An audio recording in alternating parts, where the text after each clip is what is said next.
Most Jamaican non-Catholics are not aware that there are three quite separate Catholic jurisdictions called dioceses in Jamaica, each with its own bishop. For the Anglicans, Jamaica is one diocese with one Lord Bishop, with three suffragan bishops who report to him, governing the three counties, Cornwall, Middlesex, and Surrey. The three Catholic bishops are autonomous within their diocese, and even though one is an archbishop, he has no jurisdiction over the other two dioceses. In March this year, the three Roman Catholic bishops within Jamaica issued a joint statement in the face of the pandemic of crime and violence gripping Jamaica.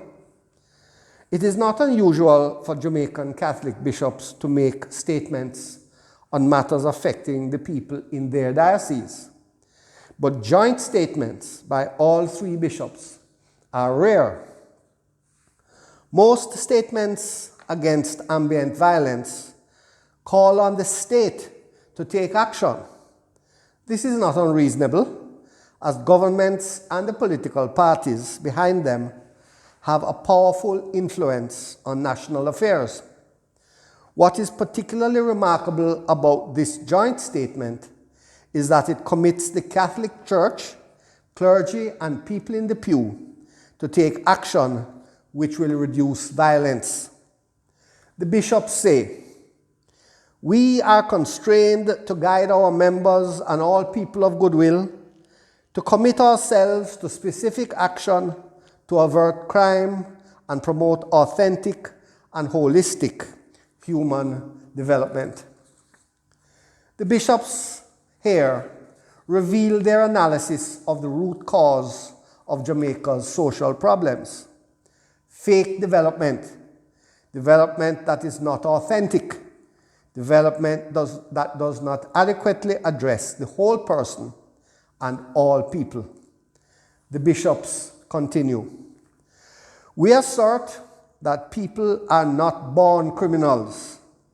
All of us learn behavior patterns, positive and negative, from our parents, families, church, schools, the media, and the wider community." End of quote. With one of the highest murder rates in the world, and being such a violent society, there must be something wrong with how we Jamaicans bring up our children, how we socialize them.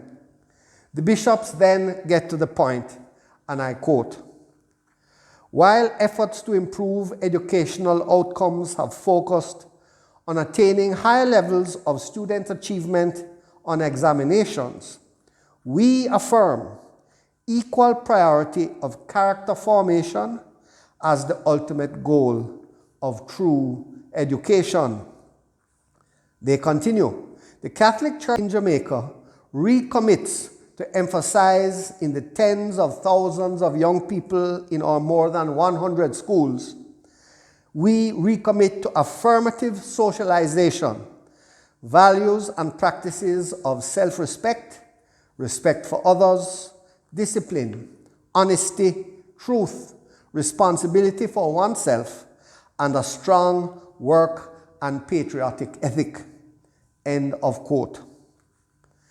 Because the Catholic Church has a major investment in the education of Jamaican youth, rural and urban, inner city and uptown, it is well placed to influence the values and attitudes that hold sway in Jamaican society.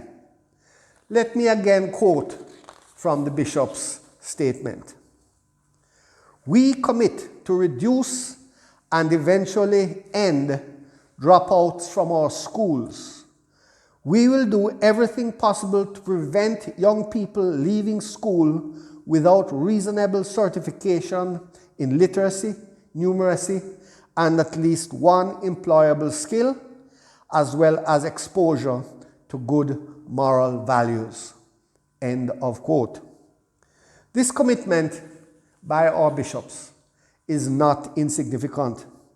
School dropouts feed the gangs which prey on society, many of whom carry guns for this political party or that. If every graduate of a Catholic school, at whatever level, can work to grow the economy by their own ingenuity, the vicious cycle of underdevelopment and poverty can be broken. The bishops go on. A stable, nurturing family is the most important factor in ensuring a child's educational success and wholesome development. Our message is simple and direct. Fathers and mothers, if you want your child to do well and avoid getting sucked into antisocial conduct, find a way to stick together and give your children the best education and upbringing possible. We undertake to offer the strongest support for this. We particularly support the presence and full involvement of fathers in their children's lives to share equally with mothers the tasks of parenting. Positive socialization in schools often cannot counteract negative socialization coming from the home.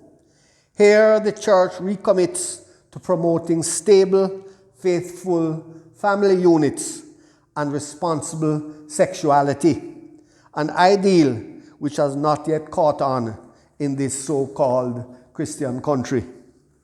And the bishops end with a practical suggestion. Being fully aware of the cruel and chronic inequalities of class and wealth in our nation, we urge Jamaicans to contemplate a radical reset of how the annual budget is spent, how private wealth is gained and used. All should be directed towards the gospel imperatives of caring and sharing. End of quote. There is a lot implied in this sentence. How Jamaica and many of our Caribbean neighbors are currently organized is not working. Our economics and our politics perpetuates poverty and inequality, which opens the door for violence producers to thrive.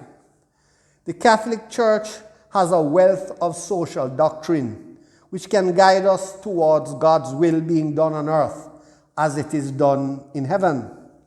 Fundamental change is needed, and I encourage all of you to study the wisdom contained in the teaching of our church over the last few hundred years on social and economic matters.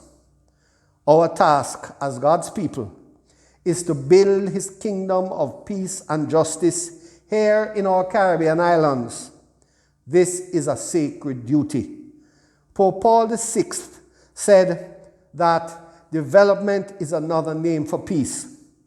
Peter Tosh sang that there will be no peace without justice.